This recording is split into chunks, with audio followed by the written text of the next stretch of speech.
somos um grupo de pais, muitos de vocês com os filhos pequenos aqui, outros nem tanto. Tanto eu como o Reinaldo não estamos com nossos filhos pequenos aqui, mas temos netos e serve para nós também compartilharmos e acrescentarmos. Eu queria perguntar a você, que tipo de pai é você? Como você se vê como pai? Como Abraão ou como Ló? Que tipo de pai é você? Nós vamos ler alguns textos da palavra, talvez muitos, não sei ainda, mas eu queria que a gente pensasse um pouquinho. Que pai eu sou? Eu sou papai Abraão ou eu sou papai Ló? Eu sou mamãe Sara ou sou mamãe esposa de Ló? Não sei o nome, eu acho que não tem citado o nome dela. Que tipo de pai eu sou? Pai querido, nós queremos a tua ajuda para podermos começar e compartilhar com profundidade aquilo que tu queres nos falar. Revela-nos, te peço, em nome de Jesus. Eu gostaria que você pudesse abrir a palavra em Gênesis. Nós vamos começar no capítulo 18, nós vamos começar no verso 16. Gênesis 18, 16. Abraão recebeu os anjos e recebeu a confirmação que um ano ele seria pai. Em um ano, Abraão tinha recebido essa promessa que em um ano ele voltaria. E sua esposa, no interior da tenda, se riu, achando: como terei eu ainda prazer? E Abraão é repreendido pela incredulidade de Sara. Nós já conversamos isso algumas vezes em alguns lugares. E agora, no versículo 16 tem: tendo se levantado ali aqueles homens, olharam para Sodoma, e Abraão ia com eles, para os encaminhar. Disse o Senhor: ocultarei a Abraão o que estou para fazer, visto que Abraão certamente virá a ser uma grande e poderosa nação, e nele serão benditas todas as nações da terra. Uau! Olha só, nele, em Abraão, serão benditas todas as nações da terra. A gente sabe que a resposta sobre papai Abraão e papai Ló, a gente sabe qual é a nossa resposta, que deveria ser, mas não é a resposta que eu tenho que deveria ser, eu tenho que dar a resposta do que eu sou. Olha bem o versículo 19: porque eu o escolhi para que ordene seus filhos e a sua casa depois dele. Filhos? Ele ainda não tem filhos. Ele ainda não teve filho. Teve um filho com Agar. Teve um filho com Agar, mas ele ainda não teve filhos. Não foi isso que Deus falou ainda.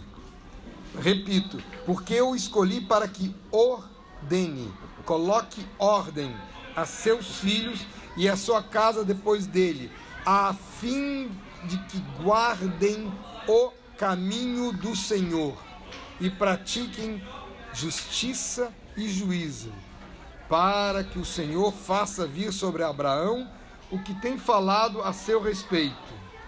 Disse mais o Senhor: com efeito, o clamor de Sodoma e Gomorra tem se multiplicado, e o seu pecado se tem agravado muito. Descerei e verei se, de fato, o que tem praticado corresponde a esse clamor, que é vindo até mim.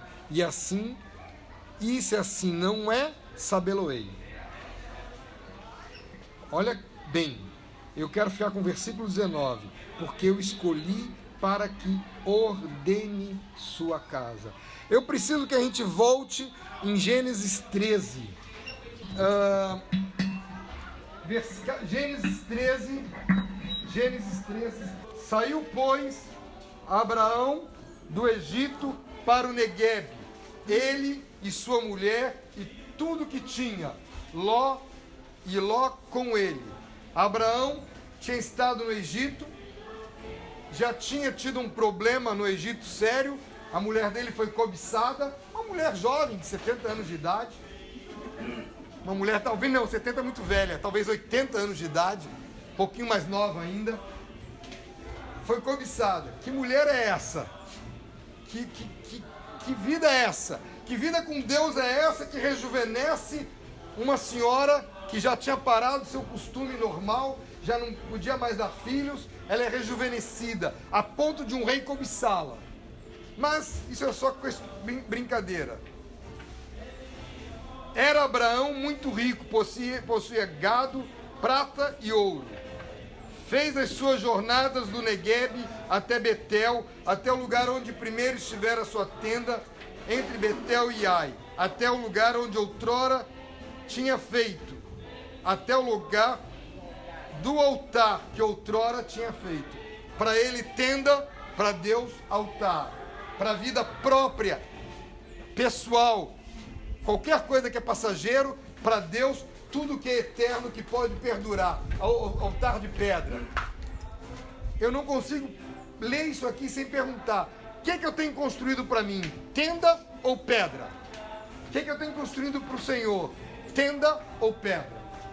Como eu tenho construído o altar do Senhor na minha vida, na vida da minha família, na minha casa? Uma tenda ou um altar de pedra? Que tipo de família eu estou desenvolvendo? Que tipo de família eu quero? Versículo 4, repetindo: até o lugar do altar que outrora tinha feito. E aí Abrão, ainda não é Abraão, Abrão invocou o nome do Senhor. Abrão orou a Deus.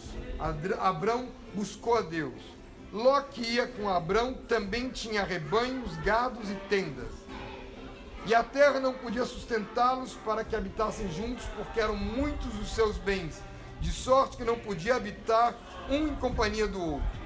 Houve contenda, briga, entre os pastores de gado de Abrão e os pastores de gado de Ló. Nesse tempo, os cananeus e os ferezeus habitavam essa terra. Nesse tempo, os eus habitavam nessa terra. Não tem muito diferente de hoje, que estamos cheios de eus para tudo que é lado. Eu quero isso, eu penso isso, eu tenho a minha verdade, essa, eu. Nós estamos numa era onde o eu está muito engrandecido. Eu estou brincando com os nomes fariseu, cananeus e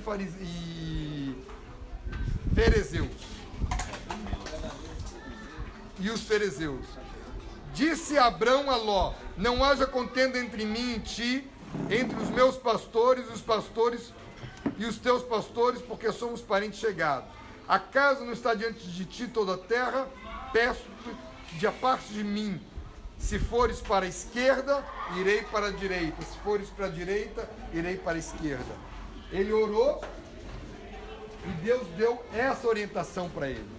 É assim que eu entendo, porque ele invocou o nome do Senhor. Aqui tem algo que a gente tem que prestar atenção. Versículo 10. E nós já falamos sobre isso. Levantou Ló os olhos e viu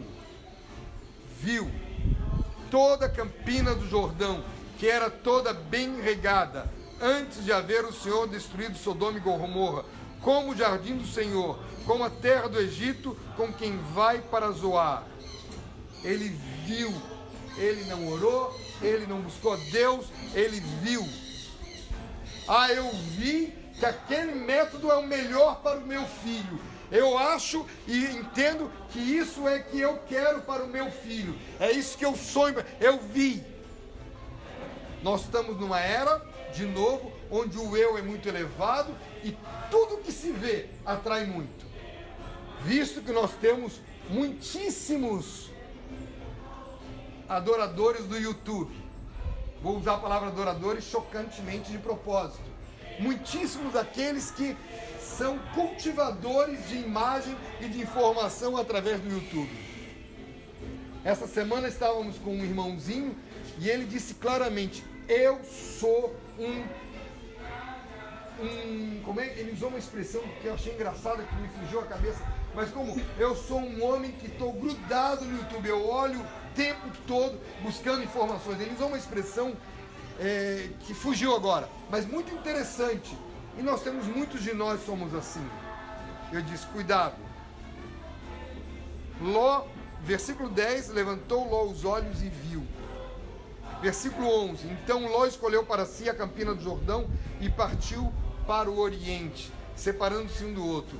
Habitou Abrão na terra de Canaã, Ló nas cidades da campina, ia armando suas tendas até Sodoma. E os homens de Ló eram maus, os homens de Sodoma eram maus, grandes pecadores contra o Senhor. Ele viu e ele começou gradativamente a montar a sua tenda na direção de Sodoma. Gradativamente ele foi montando a sua tenda na direção de Sodoma. Quando a gente chega no capítulo 18, onde nós lemos primeiro, ele já está completamente morando em Sodoma. Ele não saiu do Senhor e se jogou em Sodoma. Ele foi gradativamente armando sua tenda e morando em Sodoma. Gradativamente. Eu preciso que a gente pare e pense um pouquinho. Quanto de mundo existe na minha mente e no meu coração? Quanto de ensinamento mundano, oposto a Deus, eu aceito como verdade? Jesus disse: eu sou o caminho, a verdade e a vida, ninguém vem ao Pai senão por mim. Quanto que eu já mesclei esses ensinos? Quanto que eu penso, olho para os meus filhos, projeto meus filhos em coisas que são humanas, que não são divinas. Pai querido, nos ajuda a ver isso em cada um de nós. Ajuda-nos a colocar clareza em nossas vidas. Põe colírio nos nossos olhos, para que enxerguemos a Ti, somente a Ti. Te peço, em nome de Jesus. Quanto de mundo eu tenho? Quanto de mundo há na educação dos meus filhos? Quanto de mundo há no meu dia a dia? Todo homem tem 3 necessidades básicas. Todo homem, todo ser humano nasce com 3 necessidades básicas: aceitação, participação e propósito. 3 necessidades básicas: aceitação, participação e propósito. Nós todos temos essas 3 necessidades. E elas têm momentos onde elas são mais notórias numa fase da vida do filho do que na outra. A infância é um momento em que o filho tem plena e total necessidade de aceitação. Depois chega na adolescência, ele tem uma necessidade de participar, de estar ativo. E chega a juventude, ele vai ter uma necessidade de propósito. Todas essas necessidades são plenamente satisfeitas em Cristo Jesus e no Pai. Em Jesus eu tenho minha plena aceitação. Ele me aceitou como eu sou, com pecado, antes de me converter. Eu tenho aceitação em Jesus. Eu tenho participação no corpo. Sou resolvido na necessidade de participação, tendo participação no corpo. Eu tenho minha necessidade de propósito resolvido por causa do propósito eterno. Então, em Deus, no Pai, temos tudo isso plenamente resolvido. Podemos conversar um dia melhor sobre cada uma dessas coisas. Quando nós não somos aceitos, o sentimento que vem é um sentimento de rejeição. Quando nós não temos participação, o sentimento que vem sobre nós é frustração. E quando eu não tenho propósito, o sentimento que tem é confusão. Eu estou mostrando um panorama, porque eu preciso, como um pai de um infanto, como um pai de uma criança, enchê-lo de aceitação. Alguém diz para mim: ah, mas eu não tive isso quando a infância. Você se converteu, você está em Cristo, você está na cruz, você não pode reproduzir o que teu pai reproduziu para você, você tem que reproduzir o que o teu Pai Celestial reproduz em você. Então, eu tenho que resolver a minha aceitação em Cristo, eu tenho que resolver a minha participação no corpo, eu tenho que resolver meu propósito no propósito eterno. Isso tem que estar claro comigo.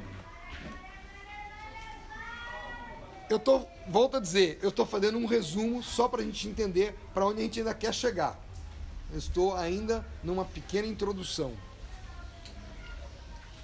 O que eu preciso trabalhar na criança? Logo de saída, logo que ela começa a nascer, que ela tem um espírito quebrantado. A criança que é quebrantada quando criança, ela vai entrar numa adolescência com menos conflitos, porque o espírito dela já está quebrantado. Chegando na adolescência, eu preciso trabalhar a alma desta criança. Toda a sua aceitação, toda a sua participação.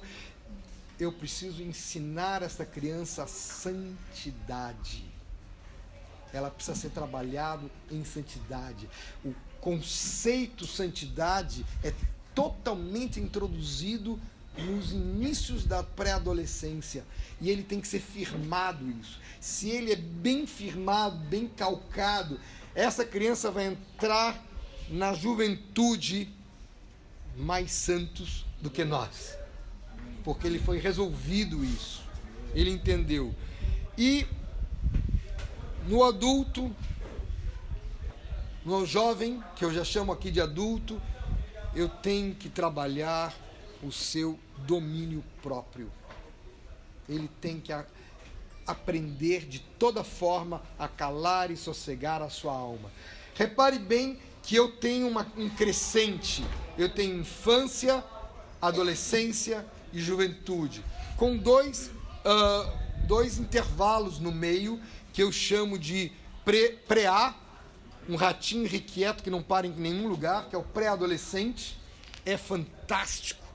Ele cansa os pais, ele come, que é um desespero.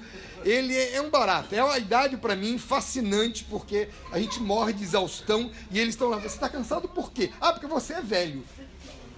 E porque ele é um pré-A. E temos o preju, aquele que dá prejuízo no bolso do pai. Quebra tudo, cai tudo, é atrapalhado. É o pré-jovem. Eu gosto do pré-A, porque é um ratinho, gosto do preju, porque é prejuízo. Come, que é uma loucura. O adolescente come. Eu lembro daquela viagem que a gente fez lá em Maceió. Uma penca de banana não dava para aqueles garotos, eles comiam uma penca inteira. Penca de banana não dava para essas crianças. Não dava para essa criança. A penca é aquela... Um cacho inteiro.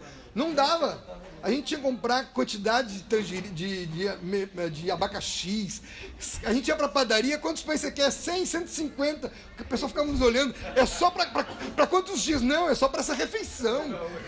Não, era uma loucura. E naquele tempo, meus filhos estavam com 7, 5 anos. Foi o tempo que eu me determinei a observar os adolescentes. E eu passei 2 anos observando Anderson, Juliana, observando o Fabrício, cada um deles. Eu observava e fiz muitas anotações. Eu fiz mais ou menos 2 cadernos de anotações de comportamentos. E daí veio o que eu entendi que eu tinha que trabalhar com os meus filhos. Quando é criança, a autoimagem tem que ser bem formada. Quando é que é adolescente, a autoestima tem que ser concretizada. E quando é jovem, o autoconceito tem que estar tudo em Cristo Jesus. Tudo em Cristo Jesus. Quando é criança, autoimagem. Quando é adolescente, autoestima. Quando é jovem, o autoconceito.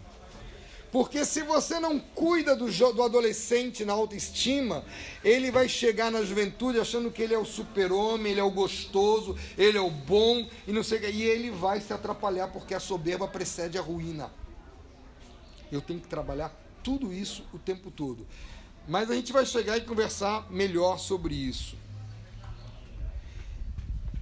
Quando é criança, eu preciso que o garoto entenda e veja ajudar a criança a entender a Jesus como um pai. Nós vamos entrar já já nisso aqui. Eu quero me alongar bastante nisso aqui. Quando é adolescente, ele tem que ser desafiado a conhecer Jesus, o herói. Não é super-homem, não é Batman, não é Hulk. Jesus é o herói, porque ele venceu na cruz. Ele venceu naquilo que todo mundo achava que era o fim.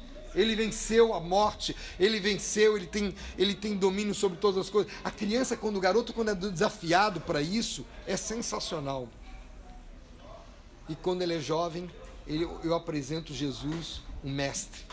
Jesus que ensina, Jesus que nos mostra. E eu termino aqui com 2 tópicos ainda. Os objetivos de criança são 0, eles não têm objetivo nenhum. Papai e mamãe é que tem que trabalhar isso. Quando são adolescentes, os objetivos são muito curtos. Eu me lembro uma programação que Anderson, Felipe, Robertinho fizeram de andar de bicicleta, não sei se vocês lembram disso, não sei se até Itapuã, é um lugar longe, e eles projetaram, e as meninas iam de carro ou alguém, e fizeram todo o projeto. Chegaram lá, que saco, não tem o que fazer aqui. Porque todo o projeto era aí. O que fazer lá, não tinham projetado, não tinham pensado, porque o objetivo de um adolescente é muito curto. Ele é aquele momento, ele não sabe ver além. Já o jovem, ele é desafiado, porque ele descobriu que ele pode ter projetos longos e duradouros.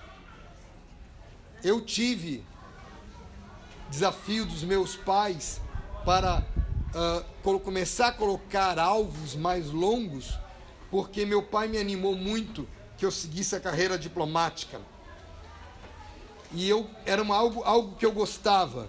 E por isso, com 14 anos de idade, eu tive que tomar algumas decisões, como estudar, além do inglês, o francês, porque era exigido na carreira diplomática, estudar o espanhol, que meu pai não considerava língua, mas nós tínhamos que estudar, e estudar história. Eu saí do científico e fui para o clássico. Os antigos sabem o que eu estou falando, hoje ninguém tem ideia do que é isso, nem vou explicar tão pouco. Teve mudanças, e eu me preparando dos 14 até eu sair da faculdade. Eu tinha o objetivo de ser diplomata. Aí eu me converti e eu coloquei alvos para mim já com 24 anos de idade, alvos duradouros. Eu quero estar servindo ao Senhor como pastor. Quem almeja episcopado, excelente obra almeja. E eu coloquei que quero ser ordenado pastor em 10 anos. Fui ordenado em 9 anos. Que alvos você tem colocado para a tua vida? Que alvos você tem ajudado os teus filhos adolescentes a chegarem? Como você tem trabalhado isso com teus filhos, criança? Eu precisava saber aqui se alguém daqui, tirando nós os coroas, tem filho acima de 15 anos de idade. Não. Quem tem filhos até 11 anos de idade? 11. Tem quantos anos o teu garoto? Tem 9. Não, tem. Quem tem filhos de 11 anos de idade? 11, pronto, 11 anos. De 8 a 10 anos de idade. Até 8 anos de idade. Tá. Só para ter uma noção. Então nós vamos trabalhar tudo só até 12 anos. E eu não vou seguir adiante. O quê? Ah, tá.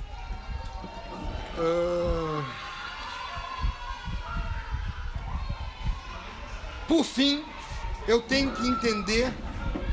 Entenda que eu falo por fim, é um resumo, hein? Resumo dos resumos. Eu tenho que entender que a criança... Glória a Deus. Eu tenho que entender uma coisa muito importante. A criança, ela não sabe dialogar. A criança só monologa. Presta atenção numa conversa. Você pergunta, ei, foi tudo bem? A brincadeira foi. Daqui a pouco ela diz, papai, olha aquele avião lá. Mas você está falando da brincadeira, ela foi para lá. Sim, o que ocorreu? Ah, porque o passarinho acabou de passar por aqui. E isso traz uma irritação para os pais. Mas o pai tem que lembrar que foi criança. O pai tem que lembrar que ele também fez as mesmas coisas. Quando ele chega na adolescência, ele monodialoga. Ora ele dialoga, ora ele faz o monólogo dele, fica no pensamento dele. Agora, se eu trabalhei isso com a garotada, ele vai chegar na juventude pensando que sabe dialogar, mas aí ele vai aprender a dialogar, porque nem nós sabemos dialogar ainda como convém. Nós pensamos que sabemos, temos muito que aprender ainda a dialogar. Com essa base nisso tudo, eu gostaria que a gente voltasse para outro texto da palavra. Eu gostaria que nós fôssemos para Mateus. Mateus 13. E agora eu quero entrar no que eu quero de fato compartilhar. Pode durar mais ou menos tempo. Eu nunca compartilhei isso. É uma ideia que está me vindo alguns anos que eu tenho essa ideia, mas montei e estou fazendo pela primeira vez agora. Nós vamos ler Mateus 13, Mateus 3, do 13 ao 17. Mateus 3, de 13 a 17. Por esse tempo, dirigiu-se Jesus da Galiléia para o Jordão, a fim de que João o batizasse. Esse tempo, alguém faz ideia de que tempo é esse? Valéria não deixa, já fiz sinal para Valéria não. Alguém faz ideia de que tempo é esse? Qual a idade de Jesus? Não. 30 anos. Por que Jesus começou o ministério dele com 30 anos? Bom dia, meu nome é Sérgio. Fiz uma pergunta e gostaria da resposta. Por que Jesus começou o ministério dele com 30 anos? Porque ele alcançou a maioridade. A maioridade do homem era aos 30 anos de idade. Uau! Quanta diferença! Você sabe até que idade o filho necessita da ajuda? Sobretudo dos pais, das mães também, as mulheres, mas sobretudo os filhos dos pais, das filhas, das mães, até 30 anos de idade. Por quê? Porque eles têm pensamento, mas não têm experiência. Eles precisam de absorver a experiência dos pais para muita coisa na vida deles, porque senão eles vão fazer besteira, natural, vão fazer besteira. E eu fui um exemplo desse. Comprei minha casa sem olhar o telhado. Por que vai olhar o telhado? Não tinha a menor ideia de olhar o telhado. Não teve problema, 5 meses depois o telhado arriou, com uma casa de cupim monstruosa, e eu descobri que o telhado era algo importante dentro de casa. Falta de experiência. Talvez um pai, se eu tivesse consultado meu pai disse, antes de comprar, veja o telhado da casa. Negocie vendo o telhado da casa. Meu telhado era todo comido por cupim. A primeira chuva forte, o telhado arriou e foi goteira por todos os cantos. Então, essa questão eu tenho que entender, mas eu quero ir adiante. Vamos ler de novo. Zô, desculpe o trabalho que eu estou te dando. Por esse tempo dirigiu-se Jesus da Galiléia para o Jordão, a fim de que João o batizasse. Ele, porém, dissuadia, dizendo, eu é que preciso ser batizado por ti, e tu vens a mim? Mas Jesus lhe respondeu, deixa por enquanto, porque assim nos convém cumprir toda a justiça. A justiça era obedecer os mandamentos e obedecer ao Pai. E João o admitiu. Então ele o admitiu. Olha aqui o versículo 16.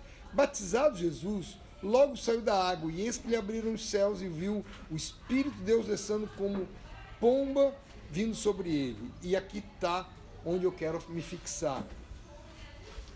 Eis uma voz dos céus que dizia, este é o meu filho amado, em quem me comprazo. Este é meu filho amado, em quem me comprazo.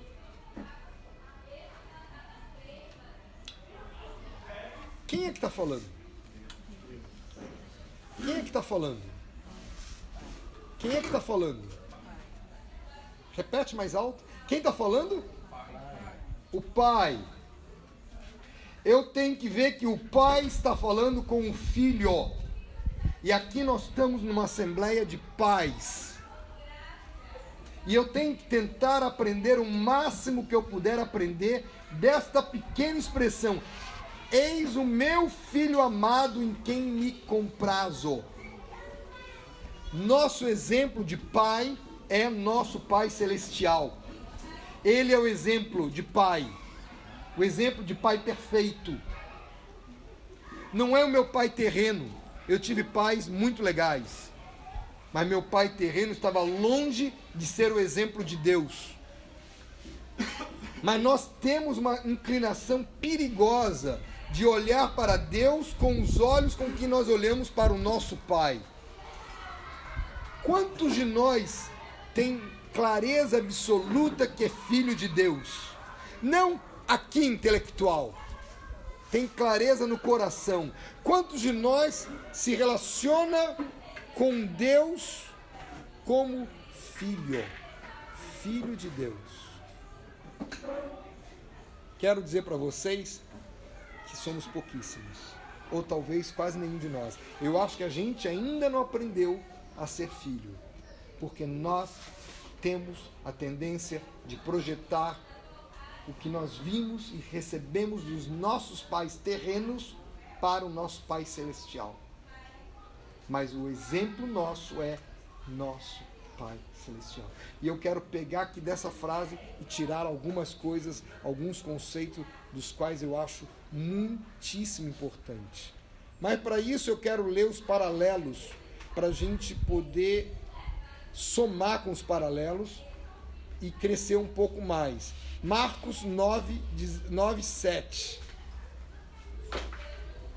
Se você só quiser anotar, anota e eu leio a referência. A seguir veio uma nuvem que os envolveu e dela uma voz dizia: este é meu filho. Não, desculpe. Peguei a referência errada.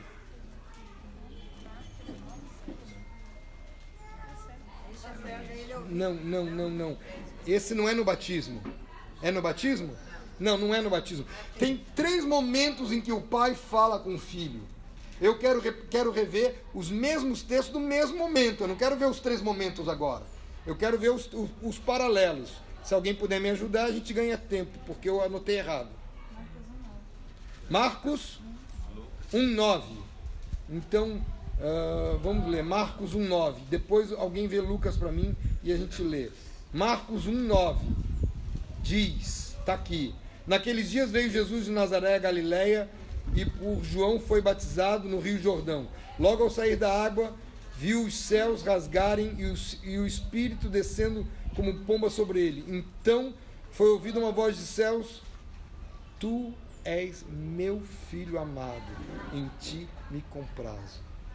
Eu quero ver, porque no outro fala este, dá a impressão que Deus não está falando com Jesus, dá a impressão que Deus está falando com a plateia. E é de fato, Deus está falando com Jesus e com a plateia. Jesus sabia, mas Deus estava falando, o Pai estava falando com os dois. E Lucas o quê? 3:21. Lucas 3:21. Não é isso? Lucas 3:21. E aconteceu que ao ser o povo batizado, também foi Jesus. Estando ele a orar, o céu se abriu, e o Espírito Santo desceu sobre ele em forma corpórea de pomba. E ouviu-se uma voz do céu: tu és o meu filho amado, em ti me comprazo. Algumas coisas a gente tem que observar, entender, antes de eu seguir aqui. Eu tenho aprendido que os evangelhos devem ser lidos em voz alta. São notícias. Não só para nós, porque a gente ouve a nossa voz e ouve o que estamos falando, mas também por causa dos nossos filhos, porque eles vão aprender a ler em voz alta. E é muito curioso, porque sempre o evangelho foi lido em voz alta. E o grego naquele tempo era todo escrito com letras maiúsculas, sem espaço entre nenhumas palavras. Era tudo grudado. Uma palavra grudar na outra, e se terminasse, não tinha separação de sílaba, terminava na letra que acabou daquela letra, naquela frase, começava na letra de baixo, era tudo colado. E eu fui perguntar a Deus como é que alguém conseguia ler em voz alta. Então, para eu poder entender isso, eu peguei o texto grande e juntei ele todo. Fiz exatamente, tirei todos os espaços, eu pus tudo em letra maiúscula. Eu detesto ler em letra maiúscula. E eu me dei conta que para ler o Evangelho, eu preciso ler com calma, devagar, lendo palavra por palavra. Eu estou falando, não é para vocês, eu estou falando para mim, que o nervosinho elétrico que sou eu, que fato... E eu comecei a entender que eu tinha que parar a minha leitura rápida e começar a fazer uma leitura bem devagar. Como se tivesse que ler, como se cada palavra nunca tivesse sido lida antes. Eu tivesse necessidade de absorver a palavra. Quero voltar para Mateus 3. Isso, pode protestar. Agora é problema. Como vou, eu digo, Pai, a cria é tua. Eu estou amando ser vô. Porque a gente brinca, deu trabalho. Pai, a cria é tua. Eu estou de boa. Voltamos para Mateus 3,17. Eu quero me fixar aqui. E ele começa: este é meu filho amado. Eu queria parar um pouquinho e meditar com vocês nessa palavra, meu filho. Eu gostaria que vocês atentassem para uma coisa. Todos nós temos uma necessidade de sermos de alguém. Todos nós temos essa necessidade. E o pai vira para o filho e diz: tu és meu filho. O pai está falando com o filho. O pai está demonstrando para o filho que Jesus é dele. Será que eu tenho me relacionado com meu filho como meu? Eu tenho todo um zelo por ele, eu tenho todo um cuidado por ele? Porque o homem, quando ele não tem clareza de que pertence à esposa, que a esposa pertence a ele, que ele pertence ao pai, ele vai arranjar alguma coisa para se ocupar. Seja trabalho, seja estudo, seja YouTube, seja futebol, seja esporte. Ele precisa ser de alguma coisa. Como é que você vê teu filho? Como estorvo na tua vida ou como teu filho? Aquele que você tem toda a responsabilidade. Esse é meu filho. Meu filho. Aqui tem algo muito importante que eu preciso salientar para vocês. Nada pode ser receita de bolo. Tudo é por princípios. O meu filho é diferente do filho de Reinaldo. Porque a minha história com a história de Zoé não tem nada a ver com o Reinaldo e a história com Valéria. São diferentes. Nascemos em famílias diferentes, temos vidas diferentes. Nós fomos aproximados e aglutinados na cruz, porém somos diferentes.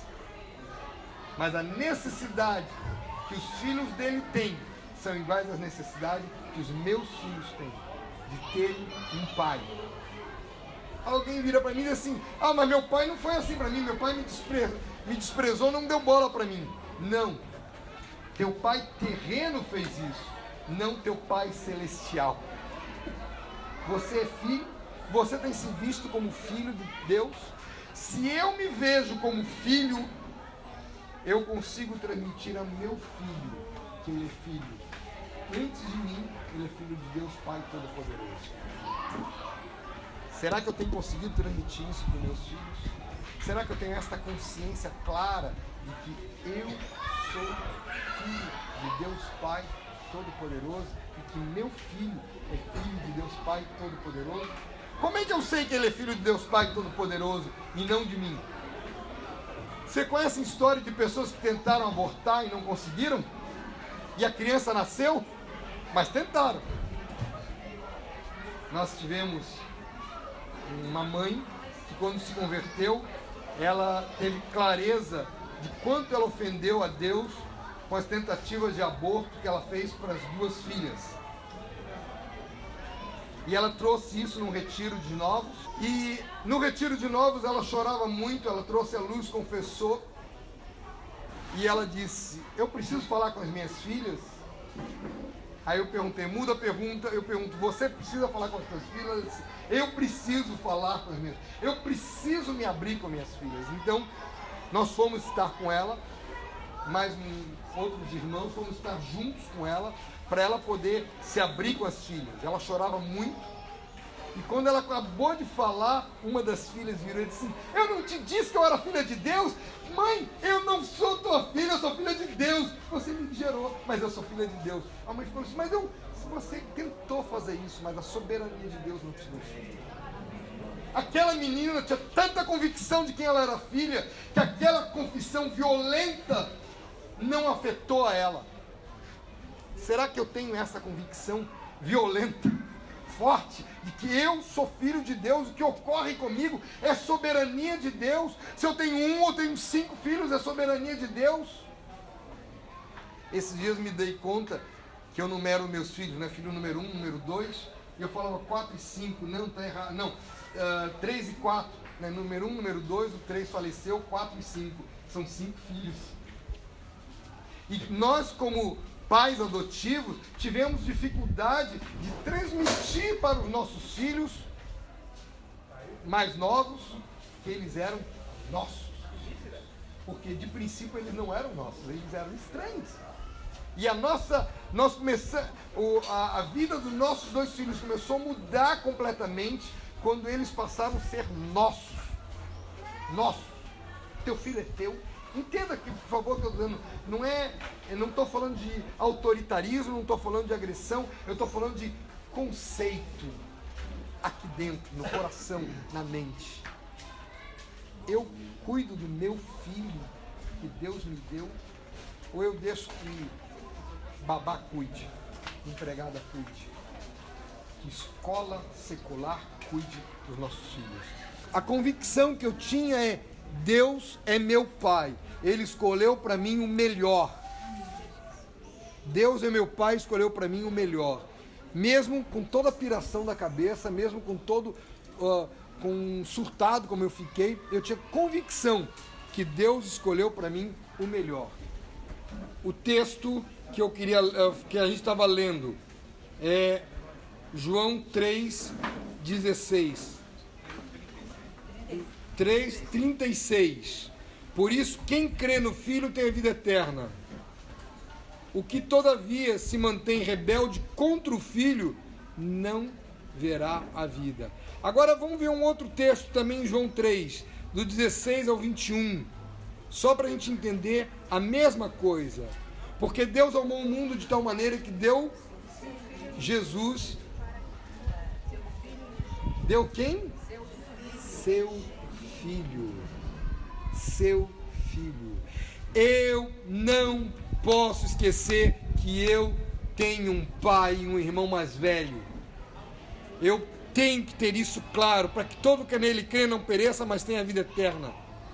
Porquanto Deus enviou seu Filho ao mundo, não para que julgasse o mundo, mas para que o mundo fosse salvo por ele. Quem nele crê não é julgado. O que não crê já está julgado, porquanto não crê no nome do unigênito de Deus. Eu achei fascinante quando eu comecei a ler isso e não ver João referir a Jesus, a Cristo, mas ao Filho. Filho. A palavra Filho de Deus, Filho, Pai, aparece muitas vezes. Eu não tive paciência de contar, mas é mais ou menos essas citações sobre Pai e Filho aparecem em torno de 250 vezes no Novo Testamento. Mais ou menos. 249, 252, mas é muitas vezes. Eu tenho essa visão, eu tenho visto que Deus é meu Pai e por isso tenho transmitido isso, essa mesma fé ao meu filho. Volto para Abraão e quando Sara se ri no seu coração, Deus repreende a Abraão. Por que se riu tua mulher no seu íntimo, dizendo, será isso possível? E quando ela vira, diz, mas eu não disse. Aí ele repreende, você mentiu. Ele corrige a Sara direto. Mas a risada de Sara, a incredulidade de Sara é cobrada de Abraão. A incredulidade dos nossos filhos, das nossas esposas, são cobradas dos homens. O homem tem que viver de tal forma que ele vai incutir fé naquela casa. Vai incutir a paternidade de Deus naquela casa. E por causa de eu conhecer a paternidade de Deus, eu começo a descobrir que eu não preciso andar ansioso, porque Deus cuida de mim. Aqui, eu preciso entender um pouco mais. Vamos um pouco mais ainda. Este é meu filho amado. Amado. Quem não tem necessidade de sentir-se amado? Você tem amado de fato, de verdade, ao seu filho? Primeira coisa, meu filho tem que saber que ele pertence a mim, que eu sou dele e ele é meu. Segunda coisa, amado. Amado. Amado. Como é que eu vou saber que meu filho é amado ou não é amado? Quanto tempo eu gasto com meu filho? Quando ele é criança e não perturba, a gente gasta um longo tempo. Quando ele deixa de ser criança e começa a perturbar, a gente começa a arranjar milhões de coisas para fazer para não ocupar com nossos filhos. Cuidado. Não é fácil. Não é fácil, sobretudo para nós que somos investidos de alguma autoridade na igreja. Porque eu gasto meu tempo com minha irmã, ou eu gasto meu tempo com meu companheiro, e não gasto o mesmo tempo com meu filho e minha filha. E ele sabe isso, ele percebe. Uma vez, um dos filhos perguntou, dá para marcarmos um horário para você conversar como você conversa com os teus discípulos?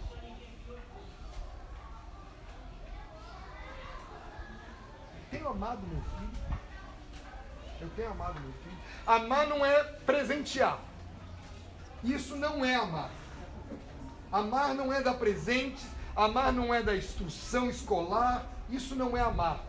Eu tenho ficado muito impressionado conversando com mães não, com jovens, e elas dizem para mim, eu fui equipada para ser médica profissional, não sei nada de uma casa. Que amor os pais amaram essa menina, que não prepararam para a vida matrimonial. Que família ela vai compor se ela não sabe? Pior ainda são os homens que não deixam suas mulheres deixarem de trabalhar porque eles têm ganância no dinheiro delas. Isso aqui é só um parênteses. Pior ainda, o que eu estou transmitindo para os meus filhos? O que eu estou com isso ensinando aos meus filhos? Eu quero dar exemplos para vocês. Estevão devia ter 5, 6 anos, sei lá. Era pouca sombra. Ele quando era criança, ele sempre foi pouca sombra. Ele sempre foi mascote até os 15 anos. Depois ele é excesso de sombra. O pouca sombra. E ele virou assim, eu quero um skate. E ele começou, ele disse, então vamos orar para Jesus te dar um skate, porque papai não tem condição de comprar um skate. Ah, pai, assim um cheque. Sabe aquela brincadeira? Filho, sabe, mas você pega teu cartão e paga com o teu cartão. Filho, mal sabe que aquele cartão tem que ser abastecido, que aquele cheque tem que ter alguma coisa lá, porque você não tem valor algum. Eles não têm essa noção matemática, e aliás, nem muitos de nós têm essa mesma noção matemática. E nós começamos, você tem que orar e pedir a Deus, você tem que orar e pedir ao Pai para que Ele mande, te dê um presente. E ele começou a orar, orou com instância. E aí nós recebemos em casa minha cunhada, esposa do meu irmão, com os 2 filhos, e foi um tempo precioso demais. Primeira coisa que ela fez foi chegar com um presentinho para ele, uma caixinha de sapato com um skate. O skate era desse tamanho. E ela deu o skate para ele e ele agradece. Sabe quando o pai começa a ficar agradece? Não foi isso que eu pedi para Jesus. Não é esse skate que eu pedi para Jesus. Isso é de criancinha. Ele tinha 4, 5 anos de idade, como se ele fosse muito macho. Sim, agradeço. Tá, eu agradeço, obrigado, te amo. Eu posso pedir para Jesus o que eu quero de verdade. Ele acabou ganhando um skate, era do tamanho dele. O skate, eles eram do mesmo tamanho. Primeira coisa que ele fez quando montou no skate? Lógico. Todo mundo que sobe no skate cai.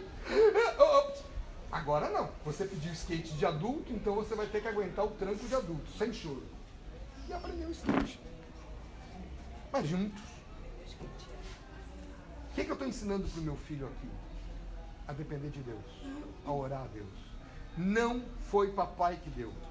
Foi papai do céu que deu. Nossa casa foi assim, nossos carros... Eu lembro de uma vez que eu saí para comprar um carro, e eu detesto comprar carro, para mim, eu quero trocar meu carro, já estou um ano orando, porque eu fico assim, eu já sei que eu vou ficar nervoso, eu não gosto de carro, não gosto de carro, não gosto de ir na concessionária. Para mim é um desconforto total comprar carro. Diferente de comprar um computador. Computador, vamos embora com o computador. Posso trocar de computador? Eu estava essa semana tentando trocar de computador, meu bolso disse não e eu obedeci meu bolso. Porque afinal de contas aquela brincadeira de ter fundos nos cartões de crédito é importante. E eu fui para a loja, o Estevão já tinha 16 anos, 17 anos, já é um adolescente, já é um homem. Fui para a loja com um discípulo que entendia de carro, mas o Estevão. Achei o carro bonito, que eu gosto, porque para mim é visual aqui. Eu vi, não sei. Aí os garotos olharam o carro tudo, abriram porta, pegaram o imã para ver se tinha massa, aquele negócio todo de carro usado. E eu tô ali. Aí o vendedor olhando disse, ó, teus filhos, o outro irmão, já se tornou meu filho também, teus filhos aprovaram, então vamos fechar? Eu disse, não, agora eu vou orar. Como assim você vai orar? O que é isso? Você vai orar pelo carro? Não, eu vou orar, perguntar a Deus se eu posso comprar o carro. Mas você já não veio na loja? Agora eu vou orar. Agora eu já sei qual carro que eu quero. Eu não sabia que carro eu queria. Eu não tinha a menor ideia de marca, ano. Não me pergunte marca, ano. Eu sou capaz de perder meu carro, por isso que ele é laranja, porque é mais difícil de perder. Porque quando ele era cinza, eu perdi muitos carros cinzas nos estacionamentos. Laranjas são poucos. E o cara disse, mas esse carro, isso foi numa quinta-feira, ele disse, amanhã começa a feira do automóvel, nós vamos levar esse carro, ele vai ser o primeiro carro, o carro realmente era muito bonitinho, ele vai ficar na frente como um mostruário. Eu disse para o vendedor, não se preocupe, se esse carro for meu, se Deus me deu esse carro, ninguém vai perguntar o preço desse carro. Se você é maluco, tchau, dei as costas e fui embora. Na segunda-feira eu voltei lá, a primeira coisa que ele disse, ninguém perguntou o preço. Você é maluco, ninguém perguntou o preço. Vamos fechar. Ele já estava nervoso, o cara estava nervoso. Aí foi, eu tinha uma parte financiada e aí eu disse a ele que eu podia gastar no máximo 500 reais. E deu 517, ele disse, não fecho. Eu disse a você que era 500, mas 517 multiplica por número, não é a mesma coisa, não fecho. Ah, tchau, levantei. Eu faço, tá bom, deu 500 reais e 27 centavos. 27 centavos eu fecho. Fechei. Aí ele virou para o Estevão, esse teu pé é louco de pedra. E o Estevão dá uma resposta, não. Ele tem um pai do céu, ele ora. Começou desde pequeno até grande. Eu não posso dar tudo que meu filho pede. Eu tenho que ensinar a depender de Deus. Eu tenho que ensinar a orar e a depender de Deus. Eu tenho que entender com clareza. Isso é expressão de amor. Dar material não é expressão de amor. Dar eletrônicos, menos ainda. Mas depois a gente conversa sobre isso. Eu dou tempo. Eu dou o meu tempo. Aqui. Não, é só porque tá voando aqui. Segunda coisa, uma expressão de amor está envolvido toque. Toque, tocar. Eu preciso tocar no meu filho. Eu preciso abraçar.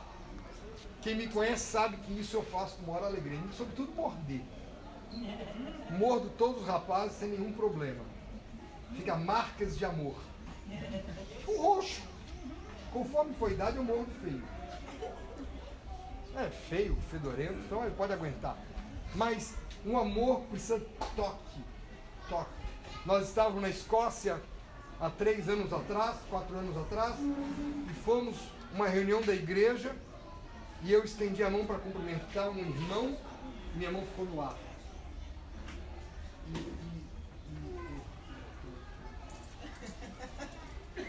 Ele disse assim, eu não quero. Ele vira para mim, eu não quero tuas bactérias. Eu só estou dentro da igreja. Estou dentro da igreja. Aí depois o pastor vira para nós e diz assim, a gente tem animado os pais a tocarem nos seus filhos. Como animado o pai a tocar? Pai tem que tocar, abraçar, brincar, morder, lutar junto. Se é garoto, é luta de garoto. Tem que ter toque, porque o amor é expresso através do toque. Se não tiver isso, a primeira sirigaita que apareceu, o primeiro sirigaito, vai tocar e ele vai atrás. Eu tenho que suprir a necessidade de toque físico dos nossos filhos. Suprir completamente. E é muito toque. É abraço. Vocês já viram como eu abraço as crianças? Elas gostam, eu dou um nó nos braços deles. Aquela garotada gosta, já sabe, já vem muita criança correr para me dar um abraço nos encontrões, para eu dar um nozinho no braço deles. Eu dou um nó, um abraço, um beijo, e muitas vezes, nesse momento que eu estou pertinho do ouvido deles, eu profetizo alguma coisa para eles. Isso é outra coisa. Então, a expressão de amor tem que ter uma expressão com amor que toca. O filho precisa ser tocado. Olha só que interessante, João 1,18. João 1,18. Olha só essa expressão que a gente não se dá conta muito. Olha o que diz, ninguém jamais viu a Deus, o Deus unigênito que está onde? No seio do Pai. Isso aqui é o seio, é um osso. O Filho unigênito que está no seio do Pai. João é aquele que se deitou no colo do Pai. Não temos idade não, cara. Não tem essa idade. Não, ele é bem mais velho do que eu. Ele tem 19 dias mais velho do que eu. Tem 18 dias mais velho do que eu. O filho se achega. Não importa a idade. Importa que todo filho quer estar no seio do seu pai. E o pai tem que dar. Pai e mãe. Olha bem, para a mãe fazer isso com o filho é natural. Porque ela passou 9 meses num processo de sentir os crescimentos, os chutes, os negócios. Quando ela vê a criança é estranha, mas saiu dela. No primeiro contato com o seu seio que dá a amamentar, a mãe se apaixona pela criança. E o pai? O pai ama a criança porque ele decidiu amar aquele filho. Nosso pai nos ama porque ele nos amou com amor eterno. Ele decidiu nos amar. É uma decisão. O amor da mãe é um amor muito natural e lindo. Mas o amor de um pai é um amor de decisão. Nem todos os pais amam como deveriam amar.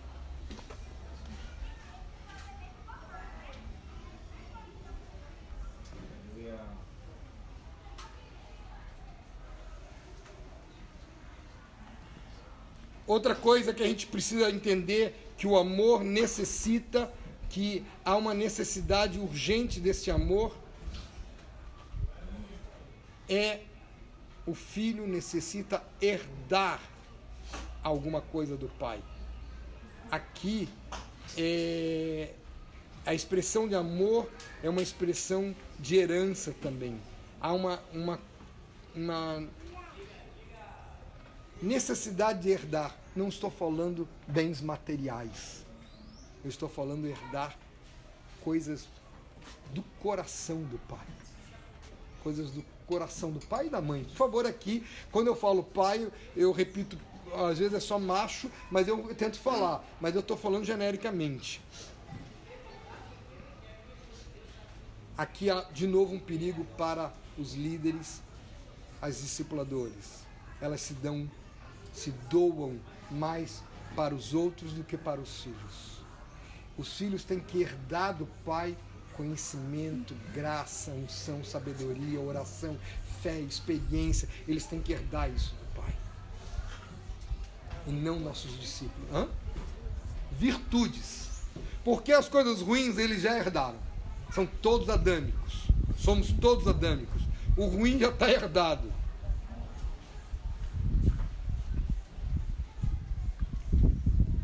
Volto a repetir, é um problema sério para quem tem uma função pública, que divide o pai com outros ou divide a mãe com outros.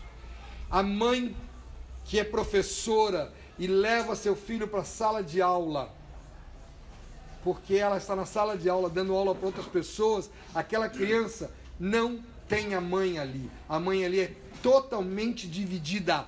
Ela tem uma professora. E não pense a mãe porque ela está na sala de aula educando a 30 crianças que seu filho vai sentir amado especial por ela. Não, não vai.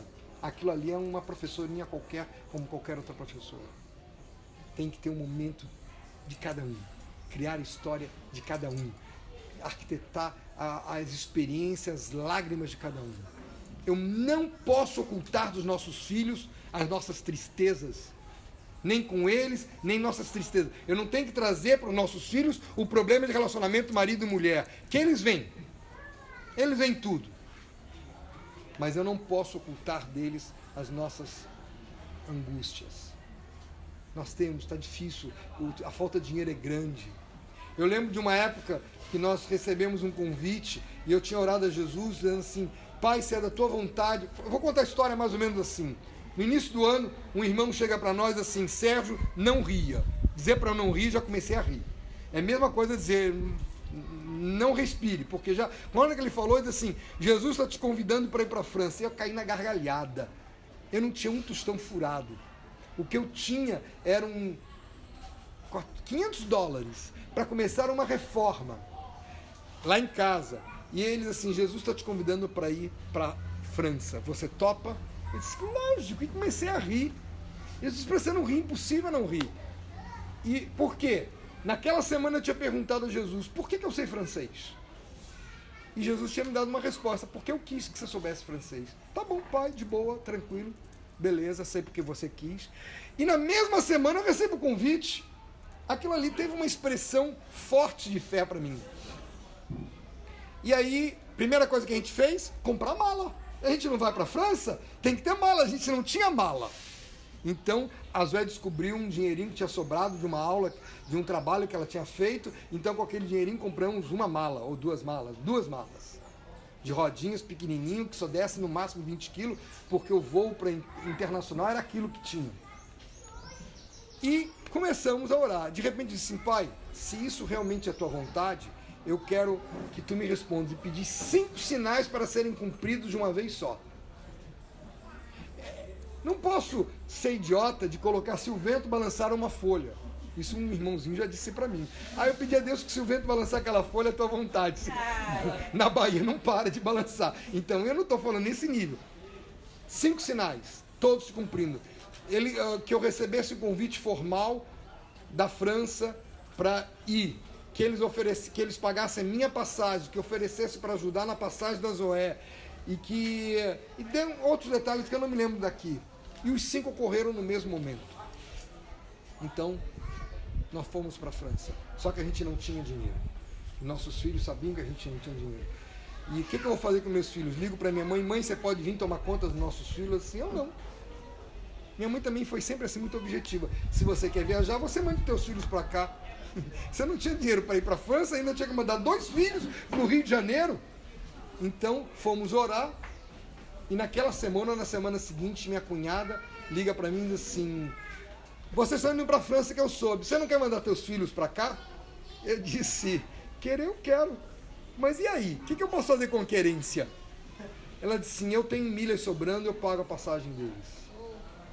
Mas eles precisam entrar por São Paulo e sair pelo Rio de Janeiro. Não tem problema. A gente leva de carro para o Rio de Janeiro e eles compram passagem para São Paulo, Rio e Salvador. E eles foram embora e foi feito. Mas daí a gente descobre, quando volta da França, que eles tomavam banho de luz apagada, com chuveiro desligado, para economizar dinheiro, para poder ter dinheiro para o papai e mamãe irem para a França. O que é isso? Como é que eles vão ter essa experiência se eu não compartilho a nossa angústia? Se eles não participam da vida comum do lar? Se papai e mamãe querem preservá-los de tudo? E eles estavam fazendo isso. E eles foram. Foram magrinhos e voltaram bolinhas. Mas essa é outra história. Aí chega num dia lá, já está na França, bate um desespero, porque saudade é um negócio que não tem explicação para nós brasileiros. E ela liga. E o filho atende: mãe, seja rápida que eu tô brincando, eu não quero falar com você agora não. Gastei dinheiro para poder ouvir isso. Eles têm que herdar. O que eu estou fazendo meus filhos herdarem? O que eu estou transmitindo de fé para os meus filhos? Mas, pessoal, conto mais uma experiência para vocês de herança. Nós estávamos no grupo caseiro e Aulos tinha se mudado para os Estados Unidos, estavam morando na Flórida e já tinha passado quase um ano quando um pastor da Flórida apareceu em Salvador. Se não me engano era o Hélio, não é Hélio? Não era Hélio? Eu acho que era Hélio.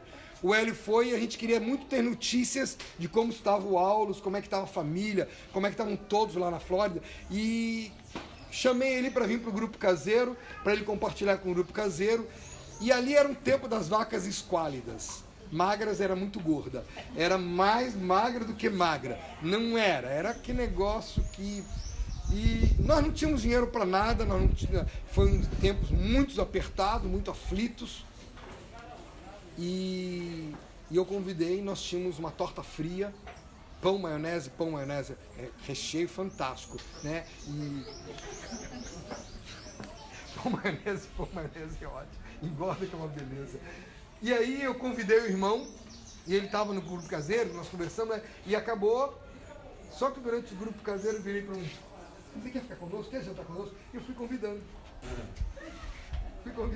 Quando eu vi, tinham 25 pessoas mais do que nós para comermos uma torta fria para cima. Eram 5 pessoas. Eu, o Zoé, nossos 2 filhos e o irmão. Daria. Uma torta fria daquele tamanho daria tranquilamente. E nós fomos para a cozinha, nós oramos e pedimos: Pai, multiplica. Pai, multiplica. E a Zoé começou a cortar. A Zoé é máquina de cortar, precisa, fina. Chegou no meio, a torta fria continuava no meio. E continuou cortando, ela não saiu do meio. E continuou cortando, ela não saiu do meio. E continuou cortando, ela não saiu do meio. Continuou cortando, ela não saiu do meio. Quem viu isso? É a herança que os meus filhos herdaram. Eles viram isso. O que você está transmitindo para os seus filhos? Que fé você tem transmitido? Que experiência você tem dado para os seus filhos? Os filhos precisam herdar algo pessoal dos pais. Algo pessoal dos pais. Muito próximo. É algo que é a história deles. É a história pessoal deles. Lágrimas, risos, brincadeiras, batidas de carro. Tudo isso faz parte de uma herança. O que eu tenho deixado de herança? Ah, eu estou deixando minha herança, casas, imóveis, bens, porcaria, lixo. Tudo não vai levar para a eternidade. Para a eternidade nós vamos levar fé, Cristo, experiência com Cristo. O que eu tenho deixado para os meus filhos? Pai querido, ajuda-nos, Senhor, a deixarmos uma herança verdadeira para os nossos filhos. Uma herança de fato, de verdade. Eu te peço, em nome de Jesus. Eu quero ler um texto, Romanos 8, do 16 e 17, só para entendermos isso. Talvez eu tivesse ter começado com um texto antes, mas como eu disse a vocês, é a primeira vez que eu estou compartilhando isso, não tem ordem muito lógica.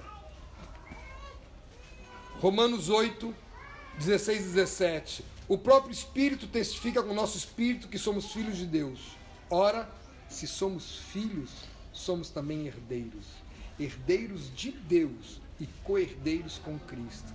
Se com Ele sofremos, também com Ele seremos glorificados. Aleluia. Somos co-herdeiros com Cristo.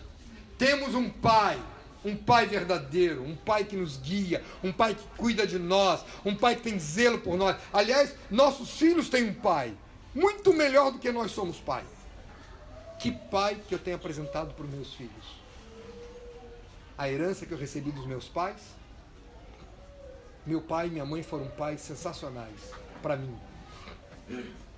Mas mesmo assim eu comprei uma briga com meu pai que durou muitos anos. Eu era pequeno, 14, 15 anos, sei lá, 13, 14, 15 anos, não tenho noção da idade. Dali, de adolescência para adolescência, completamente idiota, completamente nécio, sem conhecimento de nada.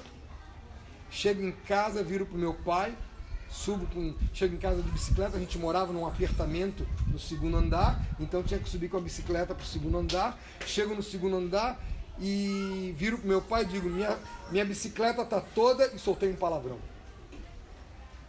F qualquer coisa, vocês imaginam. Palavrão grosso. E meu pai teve uma reação. Pum! E eu voei. Em cima de bicicleta, a bicicleta capotei, caí lá do outro lado num berro só. E disse, mãe, o que ocorreu? Por que o pai fez isso? Se você deu um palavrão, eu dei um palavrão e repeti o palavrão de novo. Essa palavra é palavrão? Isso aí me gerou uma bronca com meu pai por anos. Uma amargura com meu pai. Mas não por isso que eu deixei de ver como meu pai foi sábio. Mas ele foi um mau pai porque ele não tinha o evangelho do reino. Ele foi se converter com 79 anos de idade. Ele foi entender o evangelho com 79 anos de idade. Não é porque eu recebi isso dele que eu tenho que reproduzir a mesma coisa dos meus filhos.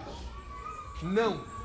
Eu tenho um pai que se chama Deus Pai Todo-Poderoso. É dele a minha herança. A minha herança tem que ser dele, passada para os meus filhos. E quando eu vejo em mim esta gana, esta ira que tem contida dentro de nós, eu tenho que me recolher no Santo dos Santos e pedir perdão ao Senhor e me acalmar. E tem, todos nós somos. Não é fácil. Nós todos. Mas eu não posso transmitir aquilo que eu recebi do meu pai da terra como se fosse o único jeito, não tem jeito. Eu sou diferente porque eu tenho um Pai Celestial. Nós somos diferentes porque nós temos um Pai Celestial. Seguimos aqui em mais alguns tópicozinhos. Filho precisa de distinção. Este é o meu filho amado. Ele precisa de distinção. Distinção. Bem grande, bem forte, bem atento. Filho precisa saber que ele é filho. Eu viajo, há muito tempo que eu viajo. Aliás, eu comecei nossos retiros de adolescentes, quando Anderson e Juliana eram pré-ás, pequenininhos, jovens, e Estevão e Nicole iam conosco como nossos mascotes. Eles participavam de todas as atividades que a gente fazia, eles sempre nos acompanhavam. Por isso, eles se tornaram amigos dos mais velhos com muito mais facilidade, porque eles estavam no meio dos mais velhos.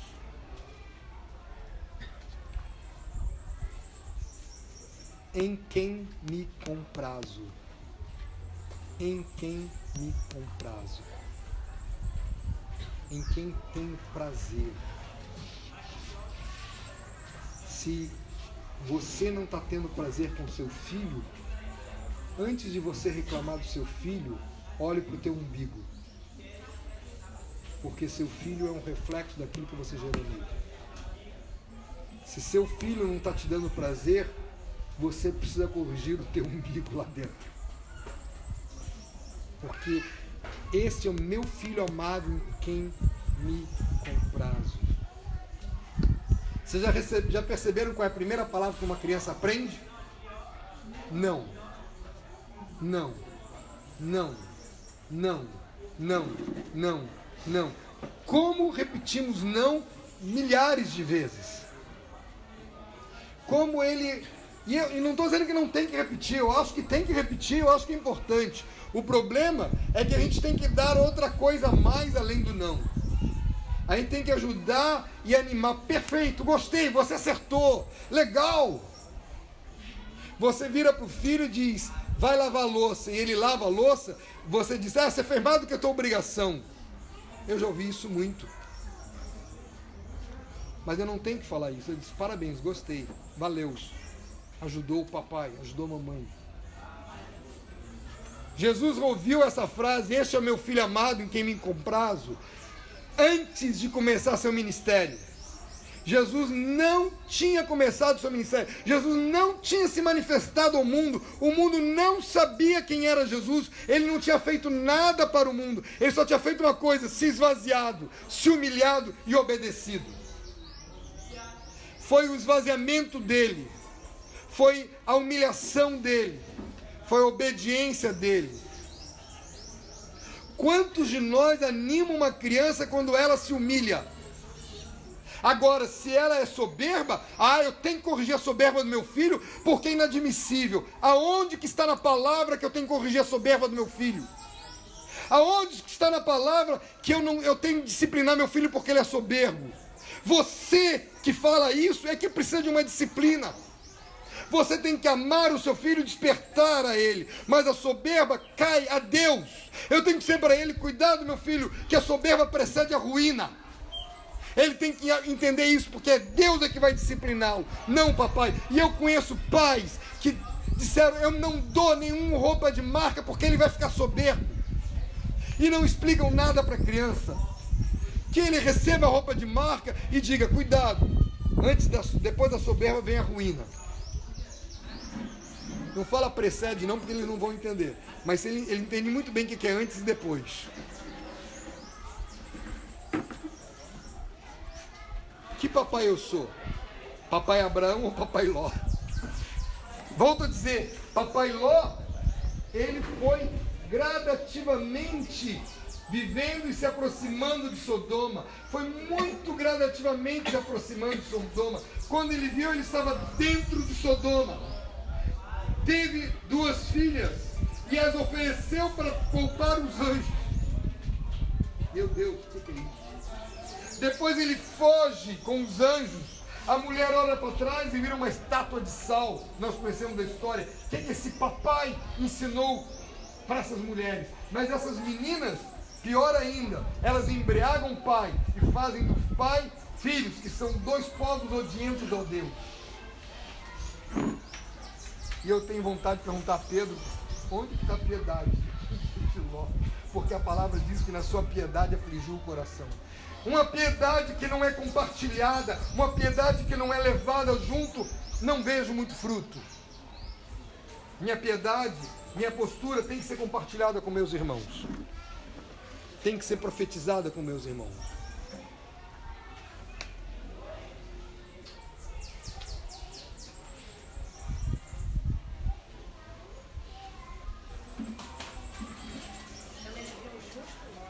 Ele viu o justo Ló, não o piedoso Ló. Não? Vê lá em Pedro para mim. Eu acho que ele fala em piedoso Ló. Justo? Tem um lugar que fala em piedade. Hã? Eu estou na minha cabeça que é piedoso, mas pode ser justo.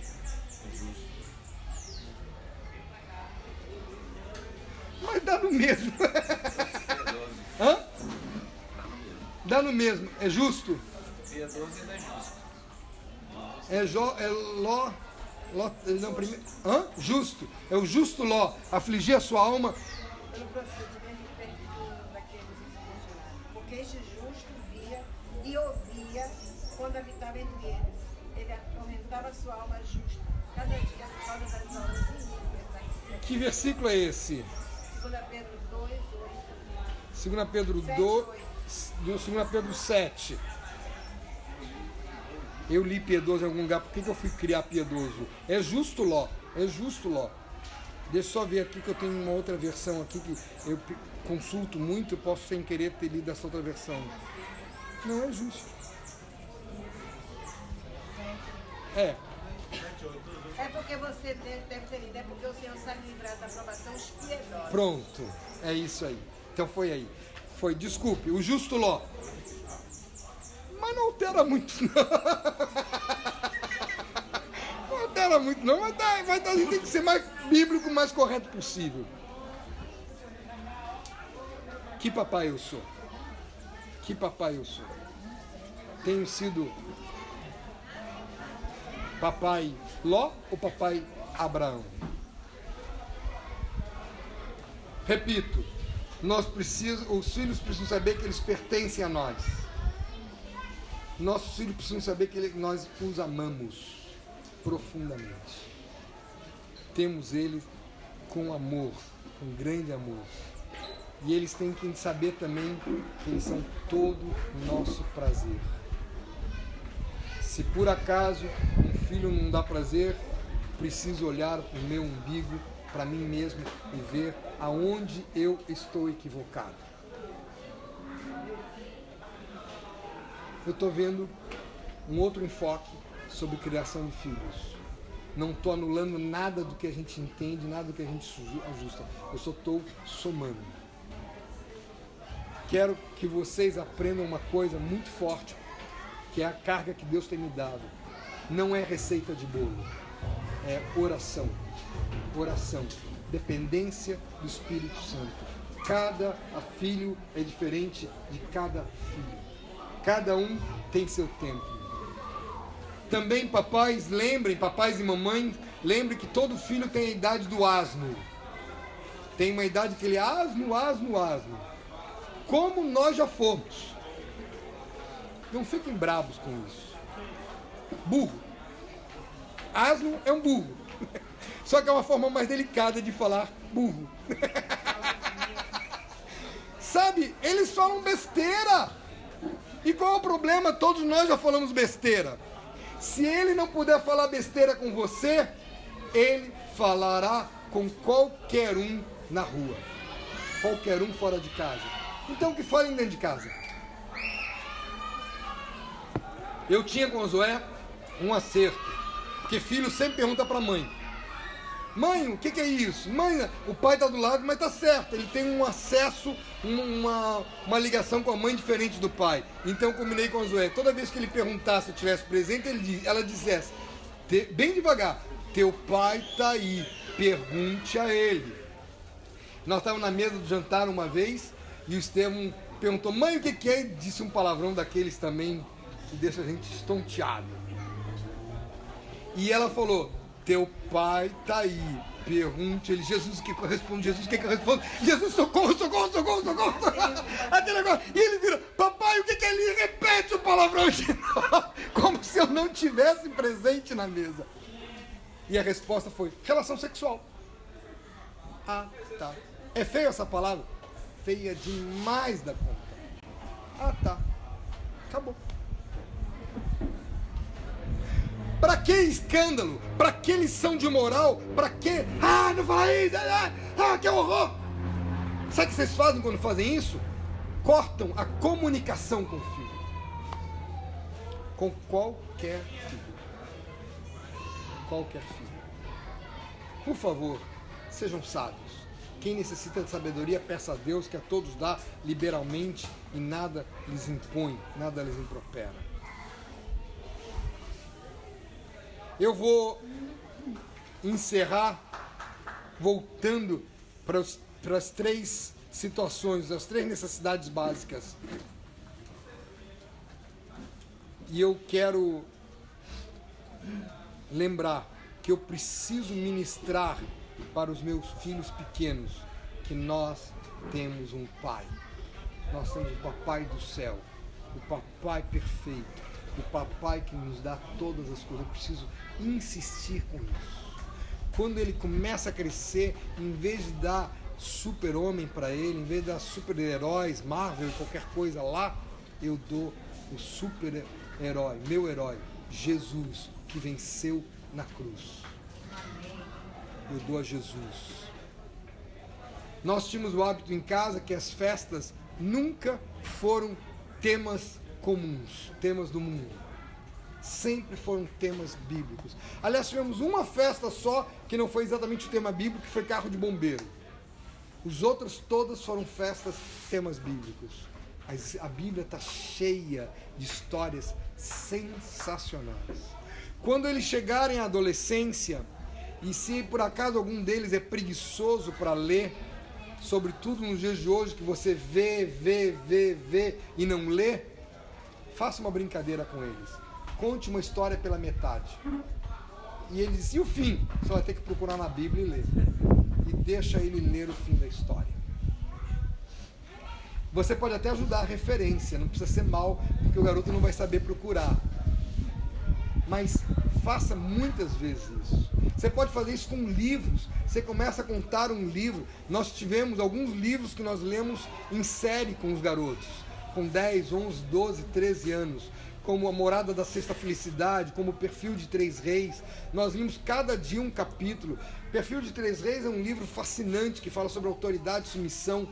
mas é difícil entender porque ele é um auto, tem conversas entre os personagens, de repente o autor vira e começa a conversar com você, e aí a criança pode não entender, então a gente lia em voz alta, fazendo vozes, trocando, relendo e trocando, e diz assim, agora está perguntando para você isso aqui, para facilitar o entendimento.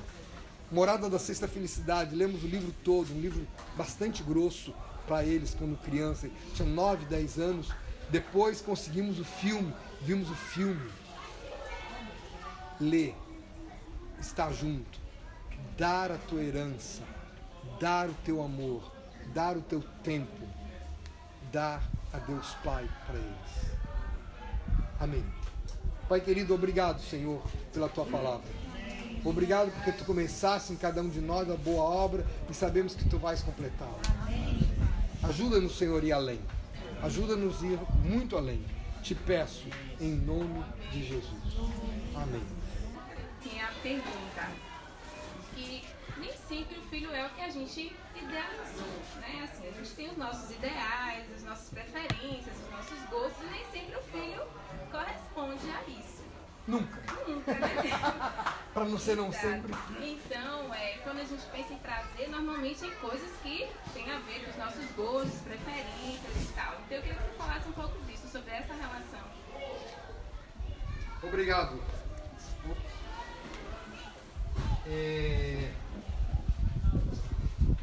Vocês já ouviram a história de Naamã, o general da Síria? Está lá em 1 Reis, capítulo 5, do 1 em diante. Naamã era um homem poderoso em guerras, porém leproso. E sua funcionária da sua mulher, vira e diz, se ele fosse a Samaria, o profeta oraria por ele e seria curado. Ele vai e pede carta de apresentação ao rei, manda para Israel, o rei de Israel morre de medo porque acha que é implicância da Síria, chega e vai consultar e o profeta diz, deixa ele comigo. Ele chega à casa do profeta, o profeta não sai para recebê-lo, o profeta manda o seu moço e diz, vai lá tomar banho 7 vezes no Rio Jordão e você vai ficar curado. E ele diz, pensava eu que com uma mão levantaria seu Deus, com outra mão passaria sobre minha lepra, oraria por mim e eu seria curado. Acaso os rios de Damasco não são muito superiores a ele? E se retirou indignado. O que mais frustra papai e mamãe é projetar sobre o filho comportamento. O que mais frustra um filho é receber a projeção de um pai de comportamento. Eu tenho que ensinar princípios e não determinar como ele tem que ser. Porque eu gosto de verde e ele pode gostar de vermelho. E não há problema nenhum. Um bom exemplo para isso que eu dou para vocês, eu detesto rock, nunca gostei de rock e meu filho era apaixonado por rock. Era uma verdadeira briga campal, porque não tem nada que me irrita mais do que... E me deixa alucinado aquilo ali. E eu entendo que eu não posso interferir no gosto dele, é gosto dele. Isso não é lei, isso não é princípio, isso não tem, é gosto. O que eu fiz? Virei para o Estevam e disse assim, eu não entendo essa música, eu não gosto dessa música. Você me explica como é que essa música funciona? Porque a música clássica tem harmonia, e trouxe para ele algum ensinamento de música clássica, nós já tínhamos feito música clássica junto. Eu estudei piano clássico até meus 13, 14 anos de idade, então tinha alguma noção. Quando ele tinha 3 anos, começamos a iniciação musical e fizemos teclado juntos, ele e eu. E eu pergunto, me explica alguma coisa, eu não estou entendendo. E ele começou a me explicar o contraponto do rock, achei até simpático. Não que eu goste, achei até simpático, continuo não gostando. Para vocês terem noção, com 15 anos fizeram uma música em cima de uma oficina, e a música se chama Sofrimento, todo um rock pesado, que eu tive que amar. E eu amei, aquela música eu gosto, aquela ficou massa, genial.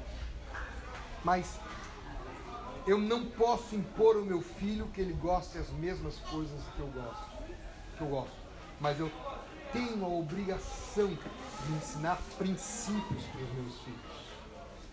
Se ele quer vermelho, usa vermelho, eu continuo com o meu verde. Ele respeita o meu verde e eu respeito o vermelho dele. Agora, quando eu projeto comportamento sobre ele e quero que ele haja assim, assado, quente ou frio ou bem gelado, que não é questão de princípio, é comportamento, vai frustrar ele, vai frustrar esse. Vai frustrar a filho ou a filha, vai frustrar o pai ou a mãe. E frustra sério. E aí cria uma atrito. Duas coisas, foi boa essa pergunta tua, Angelique. Não se mexe, chama você de Angelimar. Tem nada a ver. Eu vi que eu estava errado. Desculpe, Lucimar. Tem duas coisas que frustram muitos filhos. Muito, absurdamente muito, e os pais não fazem questão. Meu pai disse que eu tenho que ser médico. Quem disse que o pai pode escolher a profissão do filho? Aonde que está na palavra? Ah, não, eu quero que ele cresça porque vai dar dinheiro? Ei, que herança eu estou deixando para os meus filhos? Visto um homem perito em sua obra, perante rei será posto. Não está falando de um doutor, está falando de um perito. E quantos doutores não são peritos? E quantos mecânicos, e quantos marceneiros, e quantos simples são peritos? Ah, ele tem que casar com fulana. Mário dizia, eu não sei com quem minha filha vai casar, mas eu sei com quem ela não vai casar. Eu não sei com quem ele vai ter uma aproximação de casamento, mas eu sei que a pessoa aquela funciona ou não funciona. Pais, por favor, não projetem os seus sonhos sobre os seus filhos. Deixem eles sonharem os seus sonhos, renunciarem aos seus sonhos, chorarem, terem as suas alegrias e as suas frustrações. Não projete sobre o filho o que você gostaria de ter feito, que ele pode não ter nenhuma coisa a ver com a tua história. Ele é uma pessoa exclusiva. Quantas impressões digitais existem sobre a face da terra iguais? Nenhuma. Nenhum de nós é igual a ninguém. Nem teu filho é igual a você. O teu filho é o somatório teu e da tua mulher. Tua mulher não é tua irmã. Tua mulher é tua mulher. Com histórias, culturas e formas totalmente diferentes. Então não projete comportamento. Não projete o que eles têm que fazer. Projete, dê para eles princípios. Não projete nada. Toda vez que você projetar, você vai se frustrar. Não tenha dúvida. Você vai gerar uma indignação dentro de você. Um garotão, esses dias me procurou, dizendo, meu pai está insistindo que eu faça medicina. Eu quero engenharia. O que eu faço? Eu disse, primeiro, você vai orar e continuar orando. Segundo, você vai chamar teu pai e vai abrir teu coração com teu pai. Ah, você não conhece meu pai, ele não vai me ouvir nunca. Não, porque você nunca orou antes. Agora, se você orar, você vai ter um momento certo para falar. E você vai abrir teu coração com teu pai. E o garotão fez isso. O garotão orou e foi falar com o pai. O pai disse, mas meu filho, os médicos ganham muito mais dinheiro. Ele disse, eu não estou preocupado com o dinheiro. Eu estou querendo fazer aquilo que eu entendo que Deus está me orientando para fazer. Na hora que ele pôs a palavra de Deus, o pai disse, bom, aí eu tenho que bater ré. E o pai bateu com ele. E ele disse para mim, tio Sérgio, funcionou. Conversar funciona. Lógico que funciona. Aí o pai veio me procurar. Eu sei que você está falando com meu filho, você fez a cabeça do meu filho. Se eu não fiz a cabeça de ninguém, eu não sou Deus. O Estevão, quando estava escolhendo a profissão dele, a minha família, sobretudo meu pai, queria que ele fosse advogado. Ele daria um bom advogado. E eu tinha pavor com a ideia que ele fosse advogado. Que ele quisesse escolher direito. Quem me conhece sabe que qualquer um que entra para fazer direito, eu digo meus pêsames. Porque vai sofrer. Vai sofrer. Ser cristão e advogado é quase impossível, né, doutora? E ela sabe que eu disse para ela logo no início, ó, meus pêsames. Mas eu não posso impedir. Agora eu pergunto para os garotos, por que você está escolhendo essa profissão? O que Deus falou? Como foi o processo de você chegar à conclusão disso? Como você entendeu que é isso que Deus quer para você? A maioria dos garotos, pelo Brasil ou fora, nunca fizeram isso. Hoje eu conheço só dois garotos, um em Porto Alegre e um em Salvador, uma menina em Salvador, que oraram para poder escolheram a profissão direito, por incrível que pareça, porque entenderam que Deus queria para ele, e eu dei todo o apoio para ele. Mas teve todo um processo. O garoto disse para mim: tio, eu estou orando já há 2 anos, e cada vez que passa, eu sinto do Senhor isso, e me mostrou texto, foi coerente, falei com um, falou com o outro, fui em escritório de advocacia, falei com um advogado, falei com outro, eu sei desses problemas. O garoto tinha tudo na cabeça. Então, meu amigo, Deus te abençoe. Agora, e filhos? Um garoto um irmão uma vez chegou para mim e disse assim: caso ou não caso com fulano? Eu disse: eu já escolhi minha Zoé, tem a Zoé que quero, o problema é teu, não me meta nesse rolo. O garoto tinha 40 anos de idade. Vocês entendem, né? Aí passou um tempo, 2 tempos, a menina veio para mim e disse assim: Sérgio, fulano de tal disse que está esperando uma resposta tua. Ela foi lá em casa me perguntar. Eu disse: diga para ele comprar um caixão, deitar e esperar. Eu já escolhi a minha Zoé e eu não escolho Zoé de ninguém. Porque a única mulher, o único homem que recebeu uma mulher, disse: foi a mulher que tu me deste. 2 vezes não cai não. Não tem nessa não. E ela abandonou o garoto e foi embora. Quer dizer, não abandonou o garoto, né? Abandonou o coroa, 40 anos de idade. Ela abandonou o cabra e desistiu do cabra. Profissão, escolha, tem que ser adquirida por oração. Gosto. Eu conto mais uma ideia mais jovem, só para a gente entender. Estevão, até 1 ano de idade, só mamou no peito. Só mamou. Nicole não conseguia mamar sem beber água antes. Ela tinha que ter uma xuxinha para tomar uns golinhos para matar a sede, para depois de matar a sede, poder mamar. Mas o outro são personalidades diferentes, soberania de Deus diferente. Papai e mamãe, orem para descobrir cada filho. É um trabalho fantástico. Trabalhoso, não é fácil, porque eles são completamente diferentes. Um do outro, de você e da tua esposa, porque eles têm uma personalidade que Deus deu para eles. A vida em família vai me fazer crescer cada vez mais na direção de Deus, se ela é feita nos princípios de Deus. Deu para captar? Deu para entender? Então, vamos comer daqui a pouco, né? Então tá ótimo, a Zé come agrião e eu como a rúcula. Estamos de bem com a vida. E os filhos? Tem que provar de tudo e aprender a comer tudo que é posto na mesa sem cara feia. Mas isso é outra conversa, para outro tempo, em outra oportunidade. Um beijo para todos.